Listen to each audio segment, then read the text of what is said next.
Well, I'm drinking some Evan Williams here. Oh, very nice. Very inexpensive bottle. That's very good. It looks fancy though. It's a $24 bottle. Wow, really? Evan Williams single barrel. I recommend it to everybody. It's easy to find. It's inexpensive. Dang. Well, I'm gonna have to go look for that because usually I tend to not look that high up the shelf at the things that look pretty and nice. Yeah. So I recommend also Old Forester. Yeah. Can be inexpensive and pretty good. This is Bourbon Talk. Bourbon Talk. Hey, how's it going? This is Bourbon Welcome Talk. to Bourbon Talk.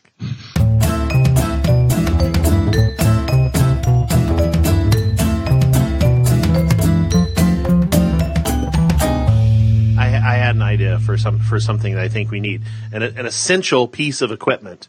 I was listening to Harmontown. Soundboard? Is that what you're going to say? Yes, I think we need a soundboard. I absolutely think we need a soundboard. Just used it all inappropriately the whole time. Yep. Yes, I was having a good time with that, and as I was listening, I'm just going down the difference. I was like, we need one of those, and I know that I'm looking through all of my tech garbage sitting around. This desk is just a nightmare. I know there is an old phone somewhere just sitting around here collecting dust. Oh, I feel it. Oh yeah, there you go. An old iPhone 5. Oh yeah. Yeah. Nice. So, that would make a good soundboard. Just kind of Velcro it up. Oh, cat. Meow. Hello, cat. This is what he does. You're gonna, Cash, you're gonna have to move. Oh, look, you're gonna get the ass shot. That's his butt right there. Yeah. Oh, cat butthole. You don't own this. He owns me, I think. He's just like, you'll do what I want. I don't have a face anymore, apparently. Nope, cat is going to speak. Meow. He's my bud. He's my best friend. I hate to admit that my cat is a. Oh, come on.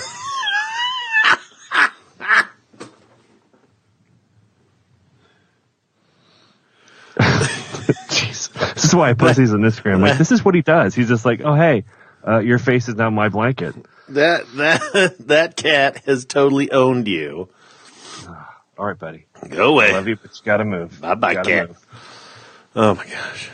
Gotta be gentle with Mr. Heart Condition over there. Oh, that's so right. So then you can relate to, huh? Yeah. So now what? So what's the deal with Kitty Cat there? So, sorry, Cash. He just fell off the couch. Sorry. He likes to get outside, and we'll let him out every now and then. Yeah. For about a year, we've been doing that.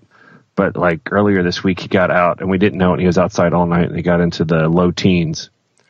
And when he came to our house in the morning, he was like breathing heavy and freezing cold and panting. So my wife took him to the vet, and he had a lot of fluid in his lungs. So they were emptying the fluid. They did some scans to make sure he didn't have pneumonia or anything like that. And they're like, oh, it's his heart. He apparently has some heart condition. So he's on meds and doing much better. Oh, well, yeah, there you go. I can relate to that. You're absolutely right. Absolutely right. Well, so he's expected to make a full recovery and all that, or at least close enough? Yeah, we believe he's probably had it all the time. We just never knew. Never knew. Yeah. Like, he's always been a real calm, chill cat. Yeah. Not real active. We're just like, oh, he's really cool. It's probably because he just like knew he didn't have the energy to do much. Yeah. Yeah. So, but he's good. He's much better. All right. The doctor was very hopeful. He's like, medication. Oh, he should be just fine. Oh, well, good. Good. Yeah. So, yeah. So what else is going on in your world? What was that first question? Well, I want to make sure that let's go back. We'll get to it. I just don't want to lose sight of it. Well, I'm trying to kind of wrap my head around it. The difference between agency / employee. So basically, what our take is between, I would say, being an employee and being an entrepreneur. Short answer is don't be one. Don't be one what? Don't be an Don't be either one. I've done both, but I don't like the word entrepreneur. Oh man, I had an unpleasant experience with the word entrepreneur this week. So just this week? Yes, just this week. I was talking. I got a Facebook message from a guy who was saying that hey, I don't know. I knew him from way back, and I know the things that you do, and and yep, cough button, and that. I know this guy that I want to get you hooked up with. He does social media for all these different brands, and I think you guys would be able to, can I call you sometime? And yeah, exactly. You see, you're already shaking your head. And I was like, yeah, okay, fine. You call me. So anyway, so he called and he's like, yeah, I can't really tell you much about it, but you need to meet this guy. And so he put me on the phone with this guy, and the guy used the word entrepreneur about 3 times in 45 seconds. And I was like, oh, this feels gross. This feels gross. Feels gross. They're like, well, let's have a Skype call. And I said, fine. And, already my red flags are just like going, ging, ging, ging, ging, ging. Do not do this. But it's like, fine, but what if I'm dumb? And so anyways, yeah. So I get on this Skype call, and it was Monday night. Get on this Skype call, and there they both are, black jackets, white pressed shirts, looking all, and the second I saw that, I was like, nope. No. And I let the guy talk for like about 5 minutes. And, he said, again, use the word entrepreneur probably about 5 times in those 5 minutes, said nothing of any substance whatsoever. And I was like, look, I am going to stop you before we even have our discussion. This is a very weird situation, and it just reeks of MLM. And so, thank you, but good night. And yeah, I just had skin crawling. It was gross. I don't think that's what Paul is asking about. Right. I would assume he means entrepreneur, like startup kind of entrepreneur. Yeah, I'm assuming that. Not hey, can I tell you about how we can, maximize our dingus to shift our work. Yeah, exactly. So, yeah, I've done all agency life, not as much as you have. I've done boutique studio stuff, but never a large agency. But I mean, to each his own. They're all have their own varying degrees of good and bad, right? I mean, if you like working on one thing and really, finessing it and focusing on it and the minutia and details, or if you get bored easily and like variety and different projects and different challenges, those are really the differences. And being an entrepreneur, being an entrepreneur doesn't mean that you actually necessarily have to be the person running the business or anything, but that's typically true. It does. Yeah. But, yeah. And that has its own other whole, to it. Yeah. I heard a side conversation happening at the office that I'm working at right now. I heard that I identified with. I don't know the context of it. I just got the pull quote from this, and he was saying, the guy was saying, this guy, he's a great guy, super talented, and I think, hell, they could have been talking about me. I don't know. And he said, but the thing is, I think as a freelancer goes, which, we could say that's an entrepreneur, of course, he likes, or, he does the hunting, but I think he's getting to the point where he likes the killing more than he likes the hunting. meaning that the hunting is going and getting the work and finding the opportunities, and the killing is getting the work done and finishing the project. Yeah, it's a very bloody, blunt analogy, but yeah, very much so. yeah. I mean, there's. I was trying to figure that myself. Like, do I prefer starting things or finishing things? Mm-hmm. And I think I definitely prefer starting.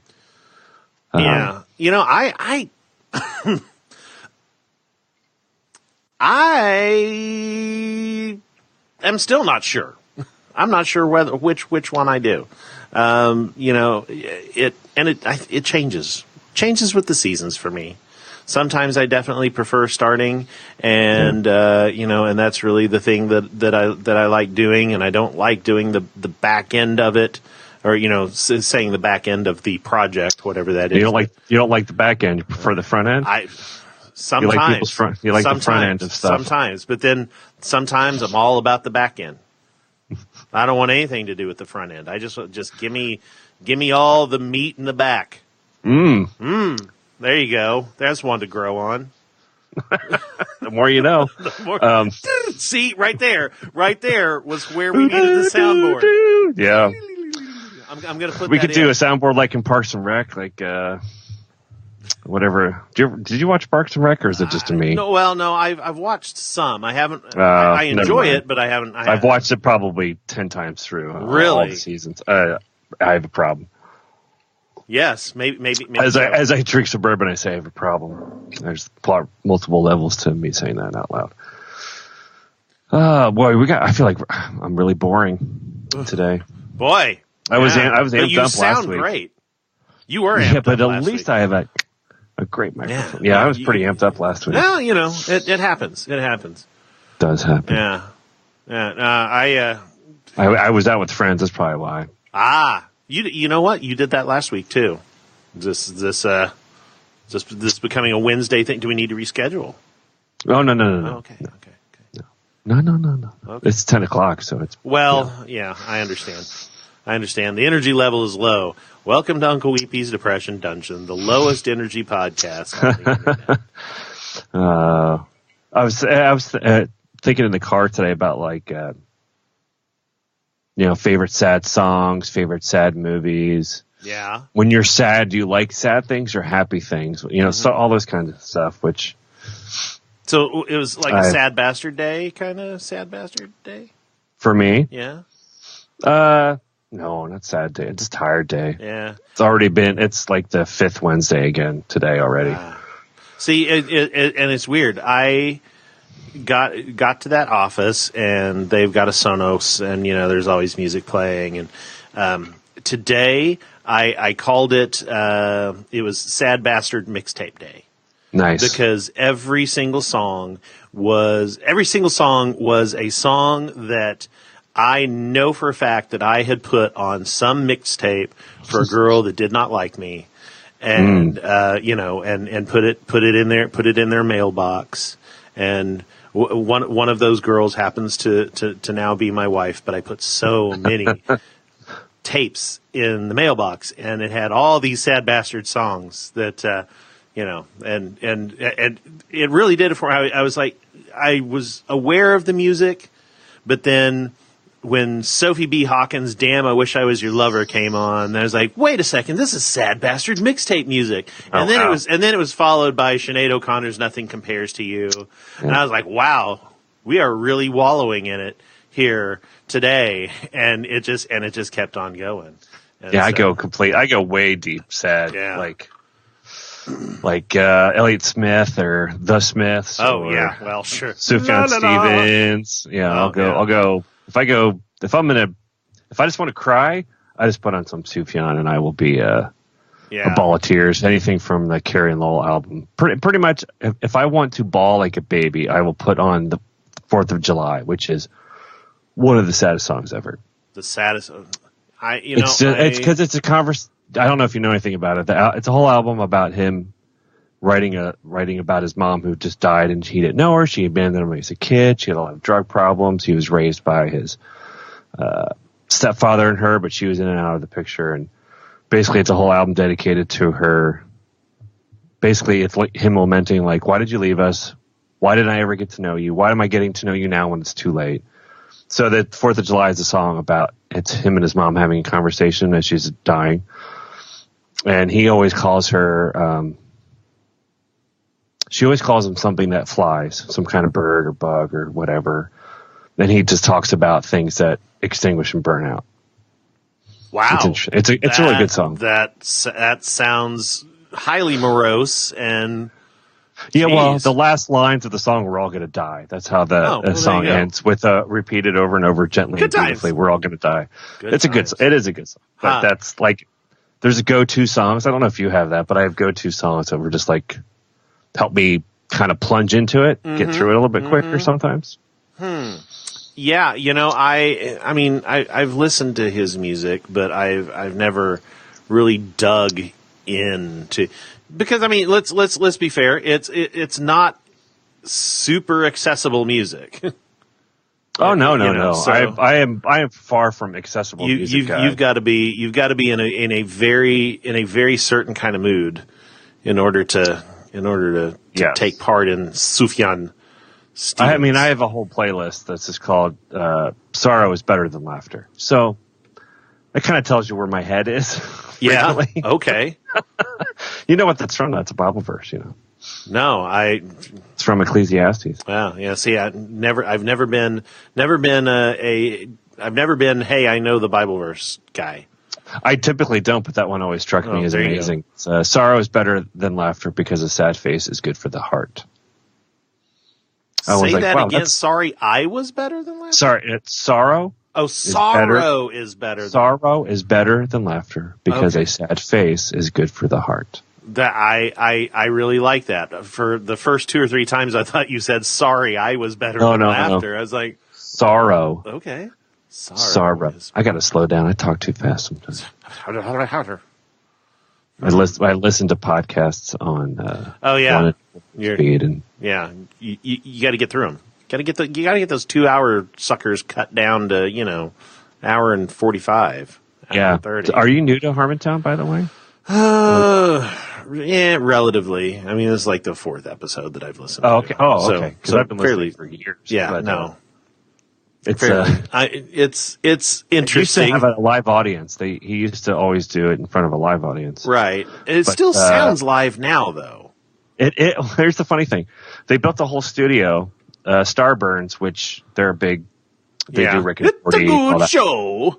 Yeah. Yeah. They built a whole studio for the live audience crowd, and they got shut down by the fire department because they weren't in code and didn't get it spec'd out. So now they still do podcasting there. Just from from the sad room. It's like, the sound's empty and everything. You can hear laughter, you hear one or two people. Wow. God. Yeah. I did not know that at all. That's, Yeah. Okay. And Rob Schraub, you heard him, right?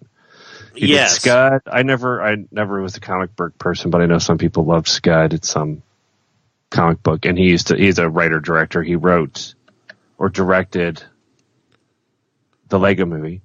Oh, okay. No, didn't direct it. No, that's he was involved with it. Okay.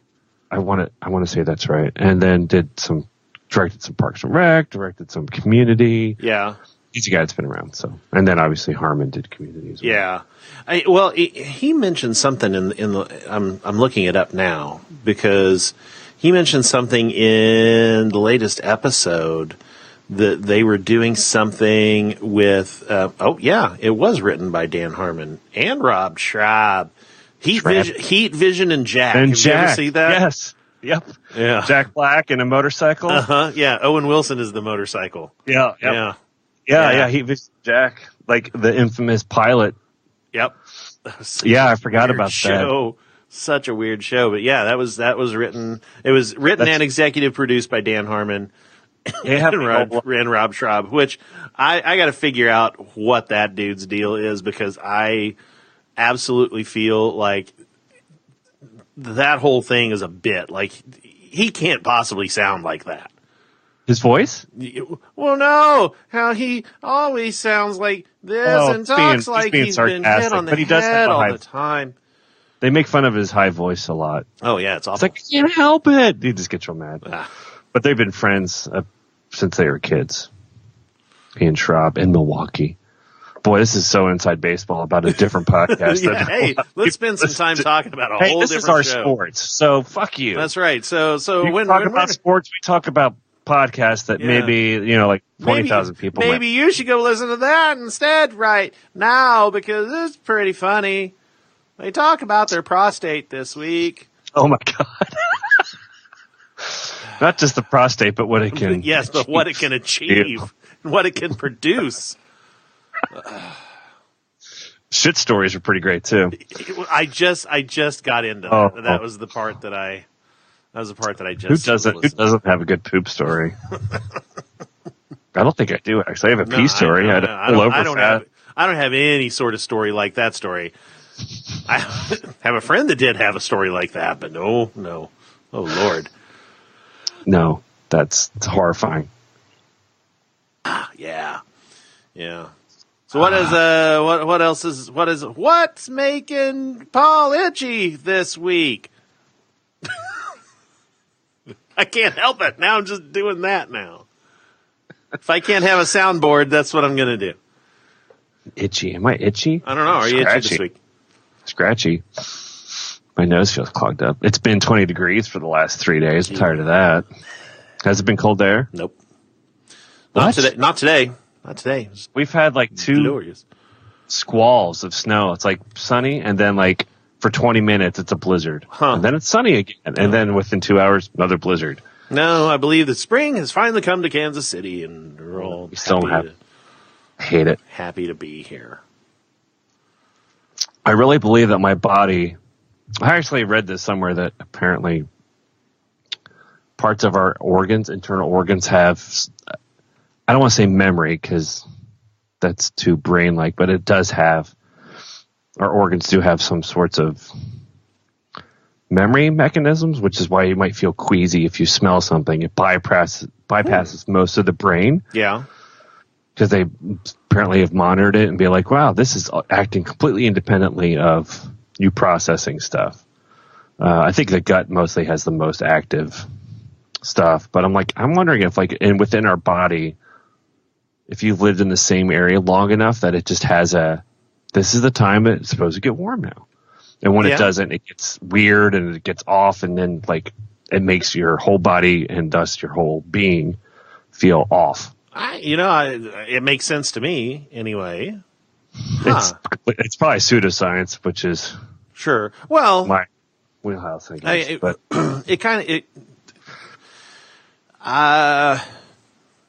I can see how that would be having internal organs with memories.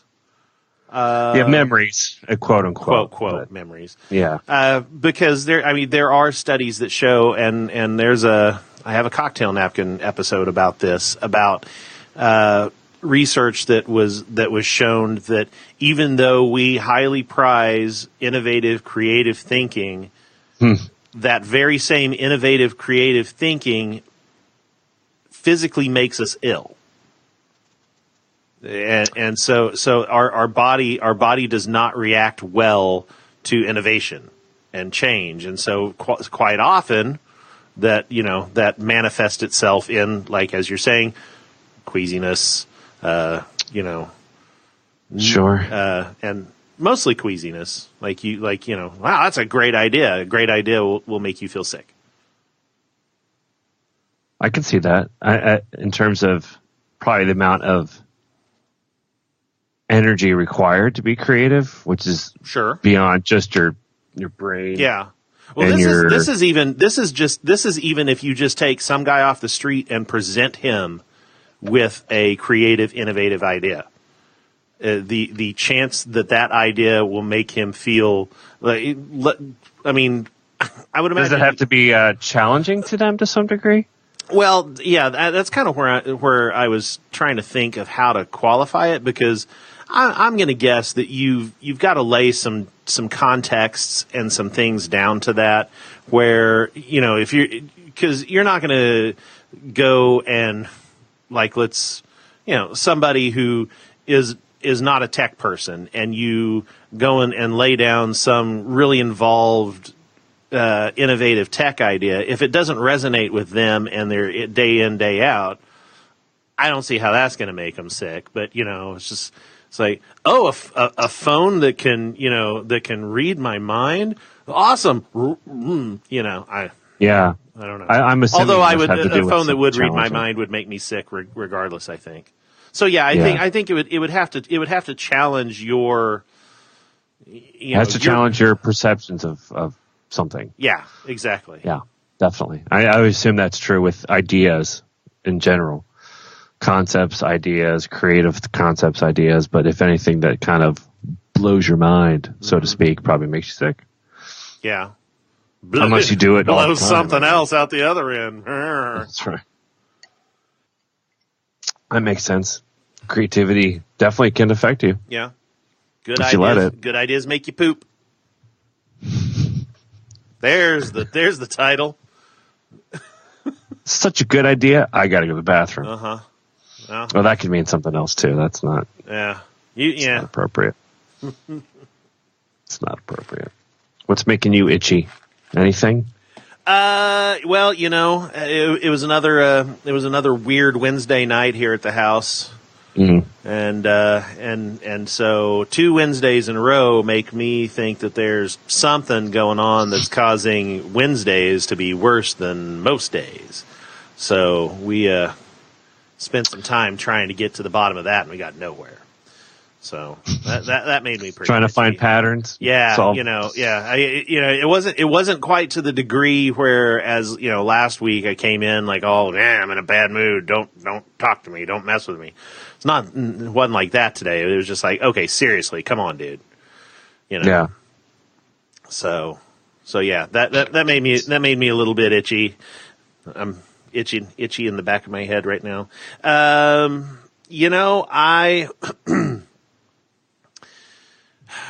Something that's kind of getting me itchy and takes us way back to that whole entrepreneur versus employee thing is you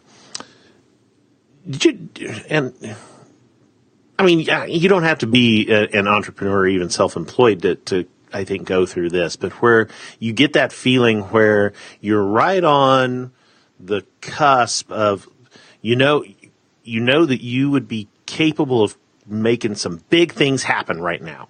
If only there was like one little thing to kind of, start that ball rolling. Like you've got the energy level, you feel like your brain's full of big ideas and you're ready to take on the world, but there's just nowhere to focus that energy. That's me today. Restless. Yeah. Feeling restless.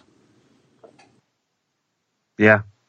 I get that. Feeling restless, like I sent you that Facebook message. I went and finally put design to the website because I thought, well, if I'm just going to be sitting here and I've got all this, I want to do something. I'm ready to do something today, and I don't have anything particular to point that towards. So I was like, okay, fine, I'm gonna do this, and and I worked on. I had messed with CSS Grid a little bit, but went even further and did the whole thing in Grid, and and used it as a learning opportunity, and blah blah, so on and so forth.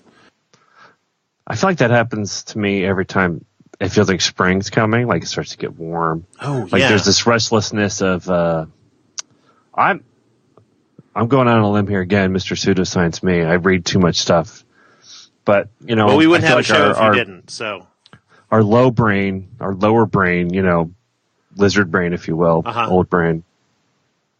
I assume it's built into our nature to go from a hibernating state, not literally sleeping, but, hunkering down, staying warm, limiting your resources, reserving energy, all that stuff, to spring, which is we got to go out, we got to forage, we got to find food, we got to keep hunting. Like, I'm wondering if that's built into us, that when it starts to come, we get antsy because we know there's stuff to be done, even though in today's society that's not really true. But within our lizard brain, it still is like, it's that time of year, got to get something done, which is probably where spring cleaning comes from to some degree, where it's like everyone seems to have an itch, happens in spring, so why not revolve it around cleaning?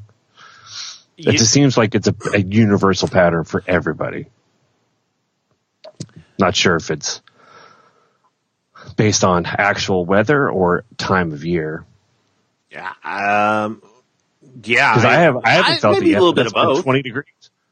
Yeah. Well, there you go. So, yeah, I'll buy that.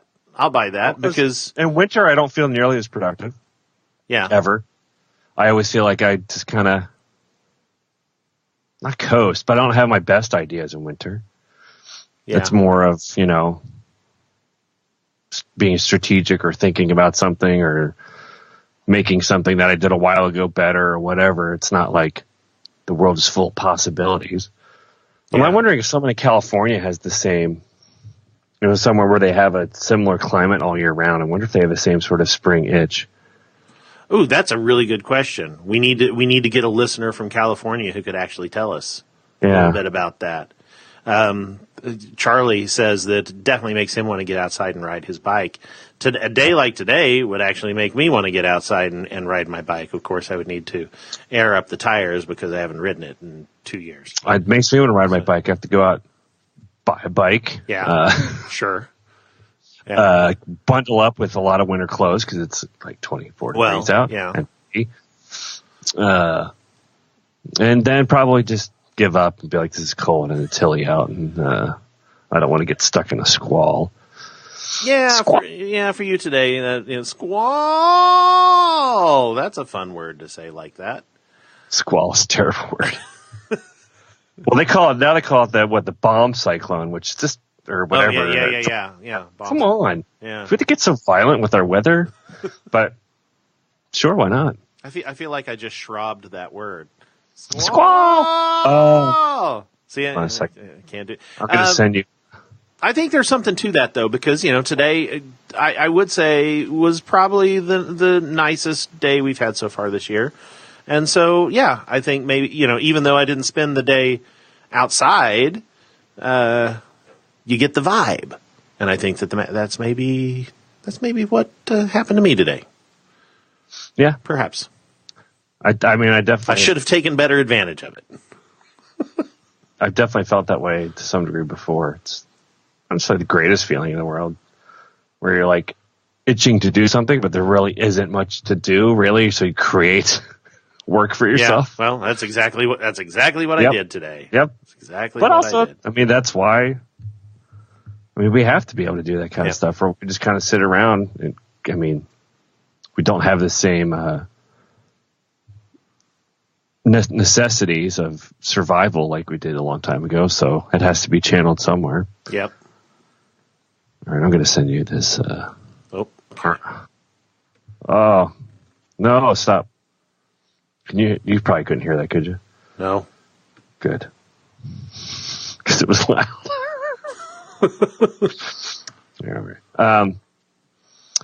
What's making you happy? Anything? Happy? What is making me happy? Oh, there you go. That's loud. Pause. It's Rob Schrupp saying "oh shit" over and over again. It's amazing. Right. That's all I need. With captions for the hearing impaired. Well, I think I know what makes me happy now. I think that it is this 53-second video clip. What's making me happy?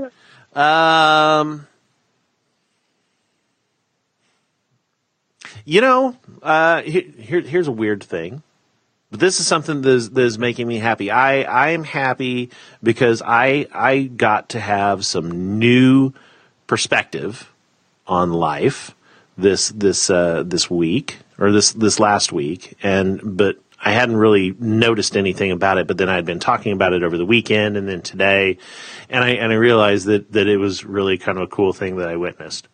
So I'm sure, as a person who follows the news, once you get past the grueling part of the news cycle and you get into the second and third segment, softer news pieces, that I'm sure you have seen that that the Boy Scouts of America is admitting girls now. So we have and as a Cub Scout leader, we have our first 5 girls in our group now. And so it was my duty to come in and take them through their first rank, the Bobcat badge, where they learn, all the handshake and the salute and all this stuff. And, I've taken, at this point, I've taken probably close to 150 boys through this hour-long ritual of all the things that they get to know. And we tell them the Scout Oath and the Scout Law, and the Scout Law is the 12 things, trustworthy, loyal, friendly, that people rattle off. And one of the things is we talk about what each of those things means. And talking to when we talk to the boys, taking them through it and all that stuff, it's always, I get 5 minutes into it and they're like, when can we go play outside? When can we go do blah, blah, blah, whatever. So I was totally prepared for that because that's what always happens. Get down to the third one and can we stop now? Are we done? These girls, second grade girls, mind you,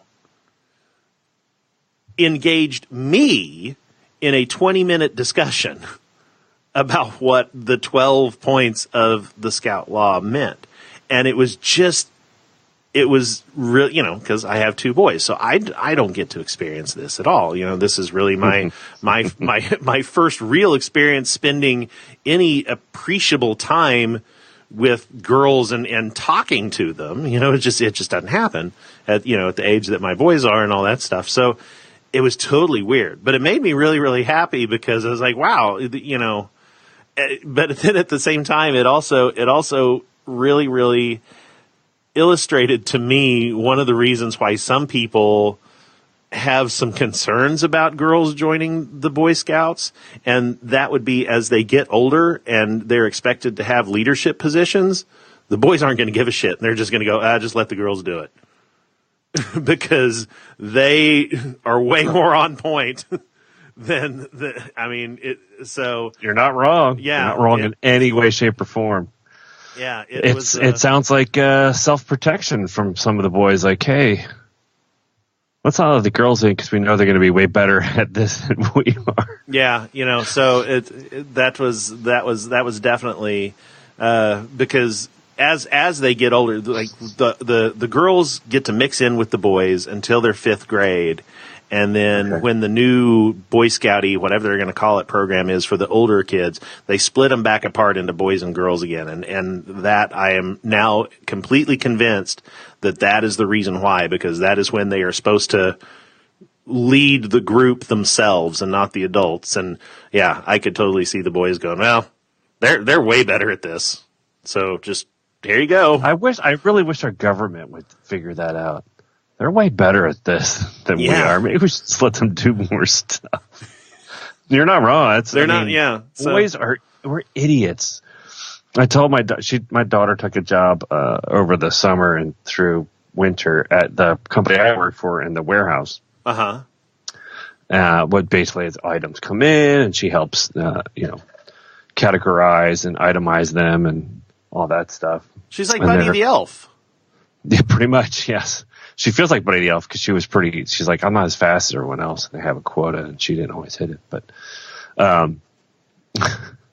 she was just telling me, how lazy the people were there. I'm like, all the people? She's like, well, it's the guys. I'm like, yes, of course. Yeah. So, they cut corners, they drop stuff, they, don't do, they just don't do, they just don't, work as hard. I'm like, yep. There you go. It's because we've been coddled our whole lives. We don't have to work hard because we're men and we get what we want. And especially white men get even more of what they want. So when a woman comes along, we're like, look, I'm the guy. Let me handle it. And it's not because we think we can handle it. Probably. It's more or less you'll be way better at this than me. And I don't want you to show me up. Yeah. So take a hike. So I just told them, guys are idiots. They'll always be idiots and they'll always do way worse than you are. So True. Don't feel bad. But you'll get paid less. So also remember you'll get paid less, and they won't take you seriously. And Yeah. If anything ever Yay. happened, they'd be like, yeah, but what did the man say first? He said this? All right, well, then we believe him and not you. Anyway. Yeah. Girls should rule the world. We'd all be better off. I agree. That would be much better. So yeah, that was my happy. It was a very surprising thing. And I don't know why I was surprised, but it was. Well, surprising. you haven't I mean, you have your wife, but haven't raised a kid at that age to know. Right. That they also are still pretty put together compared to little boys. I mean, that was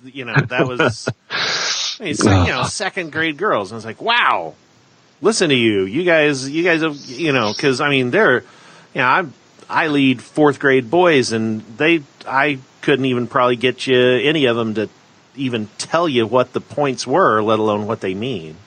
Yeah. So. Yeah, girls are way more mature emotionally and mentally. Boys, though, tend to have a little more sense of fun sometimes. That's not true. That's completely generic. I just know with our boys that they are a lot more goofy than their older sister. Not that she can't be goofy, but they're destructive and goofy. Maybe they're destructive and they're goofy to try out of being in trouble. There you go. I was going to say they're destructive, and that is a goofy thing. They're destructive, and they're like, what the hell did you do? Like, it was my poop, and look, it's everywhere. Like, oh, that's so funny. Our oldest son one time locked himself in his room. I think he was 4, and he had gotten a hold of a nighttime pull-up diaper and filled it up, and decided to smack it around, and it exploded everywhere. Like, just there's he filled it up so much that it was so full. Like, he got water inside of it. Like, he had gone to the bathroom, put it in the water, and watched it absorb. Okay. He thought it was amazing. Okay. And then he went into his room, locked the door, and decided to beat it on the wall, and it exploded and went everywhere. And it's this impossible to get off jelly stuff. We're just like, oh my God. He also had gotten a hold of the fish food and opened it and just threw it all around. He had ADHD, clearly, and we found out much later that he did. But at the time, we're like, "What's wrong with this kid?" But we laughed at the same time because it was just insane. That was when that didn't go where I thought that was going. In my mind, as you were setting up the story, he locked himself in his room and he found a pull-up diaper and filled it up, and he was like, so in my head, well, I'm bored. Hey, let's just dump in this like crazy. And so I thought that he had a pull-up full of poop. Right, you would think, but no, he's goofy. Yeah. He decided to explode it. That would have been a really different story if it would have been a pull-up full of poop. No, I don't think we've had...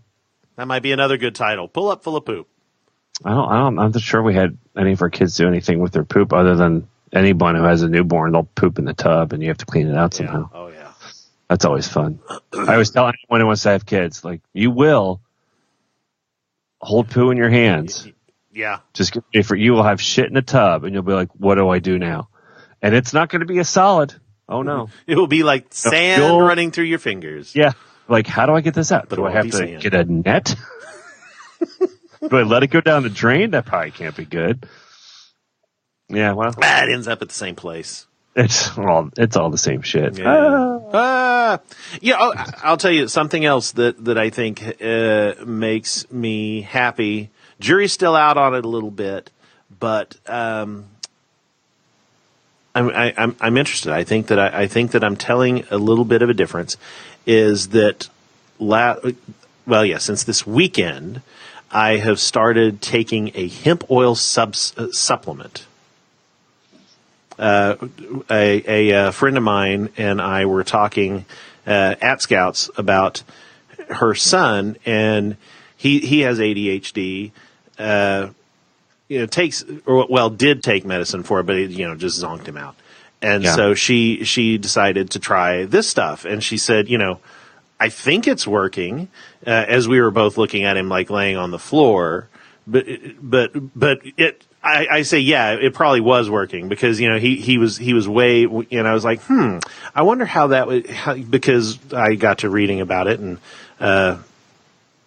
researching it and it's good thing for anxiety. It's a good thing for depression. It's a good thing for ADHD. It makes your skin better. And so I thought, what the hell? Let's just give it a shot. And